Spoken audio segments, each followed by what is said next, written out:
K V Thomas ഇപ്പോൾ നമ്മൾ telephone ലൈനിലുണ്ട്. Shri K V Thomas, L K അദ്വാനിക്ക് ഈ സമയത്ത് ഭാരതരത്ന നൽകിയ ആ ഒരു ഇടപെടലിനെ എങ്ങനെയാണ് കാണുന്നത്?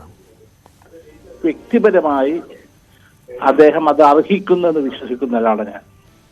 രാഷ്ട്രീയമായ അഭിപ്രായ വ്യത്യാസം കാണാം, പക്ഷേ അദ്ദേഹം ഒരു ഇന്ത്യക്കാരനാണ്, രാജ്യത്തെ സ്നേഹിക്കുന്ന ഒരാളാണ്. BJP-യുടെ വളർച്ചയ്ക്ക് അദ്ദേഹം ധാരാളം പ്രവർത്തിച്ചിട്ടുണ്ടെന്നുള്ള മറ്റൊരു കാര്യമാണ്. എങ്കിൽ പോലും വ്യക്തിപരമായി എനിക്ക് ഏറ്റവും ഇഷ്ടപ്പെടുന്ന ഡൽഹിയിലെ നേതാക്കന്മാരിൽ ഒരാളാണ്. ഞാൻ കേരളത്തിൽ ടൂറിസം മന്ത്രിയായിരുന്ന കാലഘട്ടത്തിൽ അന്ന് അദ്ദേഹം ഉപപ്രധാനമന്ത്രിയാണ്. അദ്ദേഹം ധാരാളം കാര്യങ്ങൾ കേരളത്തിന് വേണ്ടി അന്ന് ചെയ്തിട്ടുണ്ട്. നല്ലൊരു മനുഷ്യനാണ്. ഞാൻ ഡൽഹിയിലുള്ളപ്പോഴൊക്കെ അദ്ദേഹത്തെ പോയി കാണാറുണ്ട്. TV ഷണായും ഞാനും അദ്ദേഹത്തിന്റെ അടുത്ത സുഹൃത്തുക്കളാണ്. TV ഷണയിലൂടെയാണ് കൂടുതൽ അടുത്തത്. TV ഷണ അന്തരിച്ചപ്പോൾ അദ്വാനി വന്നിരുന്നു. അദ്ദേഹം അനുസ്മരണ പ്രസംഗത്തിൽ വന്നിരുന്നു. നല്ലൊരു മനുഷ്യനായിട്ടാണ് ഞാൻ അദ്വാനിയെ കാണുന്നത്. എക്സാക്ട്ലി. അതിനപ്പുറം ഈ അയോധ്യ ക്ഷേത്രം യാഥാർത്ഥ്യമായ ഈ ഒരു സമയത്ത്, തെരഞ്ഞെടുപ്പ് പടിവാതിക്കൽ എത്തി നിൽക്കുന്ന ഒരു സമയത്ത് ഈ ഭാരതരത്ന നൽകുന്നതിനെ പറ്റിയാണ് ചോദിച്ചത്.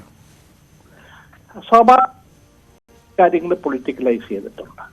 ഇപ്പോൾ അയോധ്യയിൽ ഒരു ക്ഷേത്രം വരുന്നു, അതോടനുബന്ധിച്ച് അവിടെ മുസ്ലിം സഹോദരന്മാർ മസ്ജിദ് കൊടുക്കുന്നു. ഇതൊക്കെ ഇതിനോടൊന്നും എതിർപ്പൊന്നുമില്ല, പക്ഷേ ഇത് പൊളിറ്റിക്കലൈസ് ചെയ്യപ്പെടുവാണ്. അദ്വാനിയെ സംബന്ധിച്ചിടത്തോളം ഒരു പൊളിറ്റിക്കൽ കാഴ്ചപ്പാടോടെ ആയിരിക്കണം പ്രധാനമന്ത്രി ചെയ്തത് എന്ന കാര്യത്തിൽ തർക്കമൊന്നുമില്ല. പക്ഷെ ഞാൻ പറഞ്ഞത് വ്യക്തിപരമായി എനിക്ക് അദ്വാനിയോട് താല്പര്യമുള്ള സ്നേഹമുള്ള ഒരാളാണ്. ഏതാണ്ട് 96-97 വയസ്സിലേക്ക് എത്തി നിൽക്കുന്നു എൽ കെ അദ്വാനി. അപ്പോൾ അയോധ്യ ക്ഷേത്രത്തിലേക്ക് ക്ഷണം അത് ആധിക്യം കൊണ്ട് അല്ലെങ്കിൽ ആരോഗ്യ പ്രശ്നങ്ങൾ കൊണ്ട് വന്നില്ല എന്നുള്ളത് അത് പിന്നീടുള്ള വിശദീകരണങ്ങളെല്ലാം.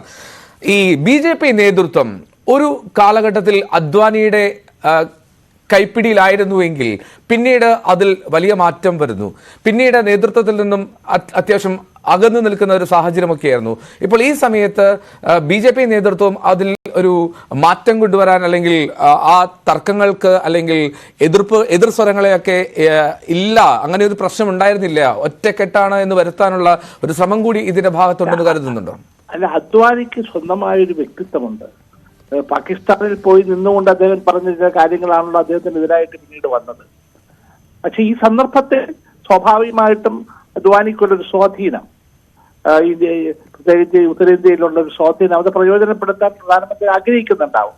ഇല്ലാന്ന് ഞാൻ പറയില്ല. അവിടെയും കാണാം ഒരു രാഷ്ട്രീയ ലക്ഷ്യം. നമ്മുടെ പ്രധാനമന്ത്രിയെ സംബന്ധിച്ചിടത്തോളം ചെയ്യുന്നതിലെല്ലാം ഒരു രാഷ്ട്രീയ ലക്ഷ്യമുണ്ട് എന്ന കാര്യം എല്ലാവർക്കും അറിയാം. അദ്വാനിയെ സംബന്ധിച്ചിടത്തോളം അദ്ദേഹത്തിന് സ്വാധീനമുണ്ട്. അദ്ദേഹത്തിന് ഇന്ത്യ ബെൽറ്റിലെ പ്രത്യേക സ്വാധീനം, പാർട്ടിയുടെ സ്വാധീനമുണ്ട്. അദ്ദേഹത്തെയൊക്കെ സൈഡ് ലൈൻ ചെയ്തുകൊണ്ട്, ബുദ്ധിപൂർവമായി സൈഡ് ലൈൻ ചെയ്തുകൊണ്ടാണ് നരേന്ദ്രമോദി പ്രധാനമന്ത്രി സ്ഥാനത്തേക്ക് കടന്നു വരുന്നത്. അങ്ങനെ വന്നപ്പോൾ തന്നെ അദ്വാനിയെ ഇന്ത്യയുടെ പ്രസിഡന്റ് ആക്കുമെന്ന് പണ്ടും പ്രതീക്ഷിച്ചിരുന്നു. അതൊന്നും ചെയ്തില്ല. അദ്വാനിയെ ഒരു ഘട്ടത്തിൽ പണ്ടും പറഞ്ഞത് നരേന്ദ്രമോദിക്ക് അദ്വാനിയെ ഭയപ്പാടാണ്, അതുകൊണ്ടാണ് അദ്ദേഹത്തെ ഒരു സ്ഥലത്തും അടുപ്പിക്കാൻ. ഏതായാലും ഇന്നിപ്പോ ഇലക്ഷനിലേക്ക് കടന്നു വരുമ്പോൾ ഭാരതരത്ന കൊടുക്കും. വളരെ പ്രഗത്ഭരായ ഒത്തിരി ആളുകൾക്ക് ഭാരതരത്ന കൊടുത്തിട്ടുണ്ട്. ആ ഒരു കാഴ്ചപ്പാടിലാരും അദ്വാനിക്ക് ഇത് കിട്ടിയത് അനർഹമാണ് എന്ന് പറയാൻ കഴിയില്ല. വളരെ നന്ദി ശ്രീ കെ വി തോമസ് പ്രതികരിച്ചതിന്. കെ വി തോമസ് ആണ് വ്യക്തിപരമായി അദ്ദേഹത്തെ അഭിനന്ദിക്കുകയും അദ്ദേഹത്തിന് ഈ ഭാരതരത്നയ്ക്ക് അർഹിക്കുന്ന ആളാണ് എന്നും വിലയിരുത്തുന്നു ശ്രീ കെ വി തോമസ്.